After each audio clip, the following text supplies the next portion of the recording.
বিবাহ পাশত আবদ্ধ হল অসমৰ জনপ্ৰিয় অভিনেতা হিৰণ্য ডেকাৰ জীয়ৰী। কাৰ সৈতে বিবাহ পাশত আবদ্ধ হল সকলো সবিশেষ জনাম। আপোনালোকে মোৰ এই ভিডিঅ'টো প্ৰথমৰ পৰা শেষলৈকে কোনো স্ক্ৰিপ্ট নকৰাকৈ চাব।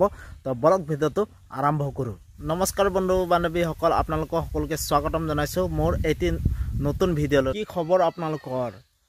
আশা কৰোঁ আপোনালোকৰ সকলোৰে ভালে আছে। অসমৰ জনপ্ৰিয় অভিনেতা হিৰণ্য ডেকা জীয়ৰী বিবাহ পাশত আবদ্ধ হৈ গ'ল। সামাজিক মাধ্যমত তেওঁৰ অনুৰাগীসকলে শুভেচ্ছা জ্ঞাপন কৰিছে।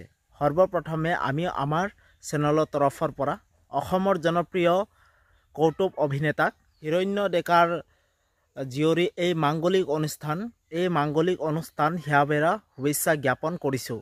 সামাজিক মাধ্যমত অসমৰ জনপ্ৰিয় অভিনেতা কৌতুক অভিনেতা হিৰণ্য ডেকাই এই সুখবৰ প্ৰদান কৰিছে। বন্ধু বান্ধৱীসকল, আপোনালোকে এই খবৰটো জানি কেনেকুৱা পালে? আপোনালোকে এই খবৰটো যদি ভাল পালে প্লিজ আপোনালোকে লাইক, ছাবস্ক্ৰাইব আৰু কমেণ্ট কৰি জনাব। যদি আপোনালোকে নতুনকৈ যদি আমাৰ চেনেলটো চাই আছে প্লিজ আপোনালোকে লাইক, ছাবস্ক্ৰাইব আৰু কমেণ্ট কৰি জনাব। তো ঠিক আছে, বাই বাই, নতুন এটা ভিডিঅ'লৈ আপোনালোক লগ পাম। তো